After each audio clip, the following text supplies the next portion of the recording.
Bom dia, com a paz do Senhor Jesus.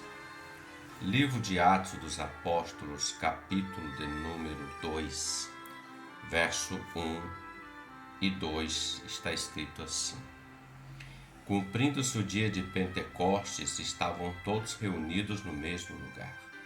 E de repente veio do céu um som como de um vento veemente e impetuoso, e encheu toda a casa em que estavam assentados.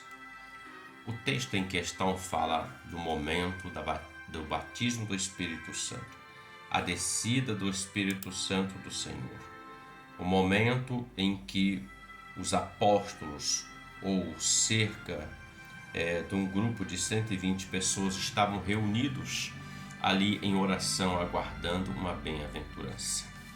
Eu não quero falar dentro desse texto acerca do batismo com o Espírito Santo, mas eu quero falar acerca de algo muito poderoso tanto quanto.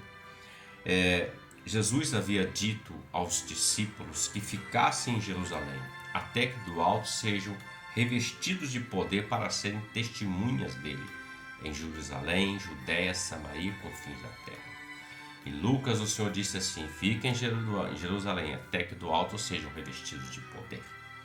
E eles estavam aqui esperando o dia do cumprimento dessa promessa. É sobre isso que eu quero falar.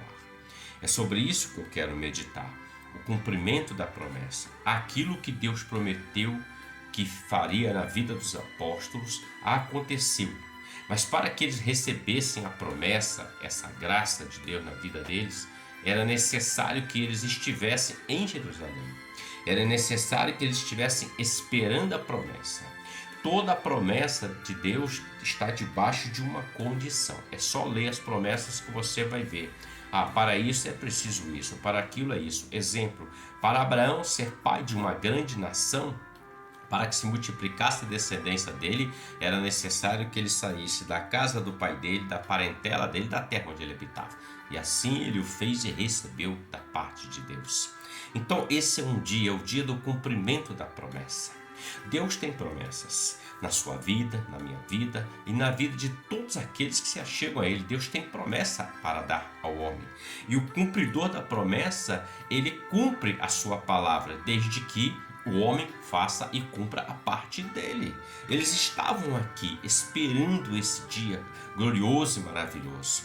E nesse dia que eles estavam todos reunidos ali esperando, veio o cumprimento da promessa.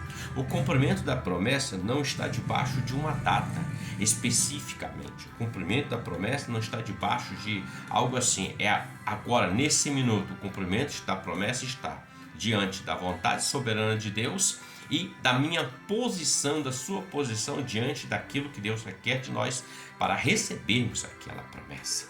Se tanto você quanto eu estamos debaixo dessa condição, obedecendo o Senhor, tenha certeza de uma coisa: a promessa virá, o cumprimento da promessa virá na sua vida e na minha vida. A maior promessa bíblica é aquela que está escrita na primeira carta de João. João fala assim: e a promessa que ele nos fez é a vida eterna. E para tanto nós precisamos andar no caminho que é Jesus. O caminho, a verdade e a vida. Andando nele todos os dias, tenha certeza de uma coisa: vamos receber a maior de todas as promessas, a salvação da nossa alma, a vida eterna com Deus, morar na eternidade com o Senhor e não sermos levados à condenação eterna, mas à vida eterna com Ele. Então, para recebermos aquilo que Deus prometeu sobre nossas vidas, é necessário estarmos debaixo daquilo que Ele requer, daquilo que a promessa que Ele fez condicionou a nós. Reflita sobre isso, porque Deus tem promessa. E Ele não é filho do homem para mentir. E Ele não deixa de cumprir as suas promessas. O homem é que sai debaixo da posição de Deus, da mão de Deus, da direção de Deus. E isso atrasa, retarda aquilo que Deus já está preparado para ele. Deus já preparou, Deus já está tudo prontinho na sua mão para entregar. Mas precisa que o homem esteja debaixo daquilo que é a condição da promessa. Deus te abençoe. Que você tenha um ótimo dia com a paz do Senhor Jesus. Amém?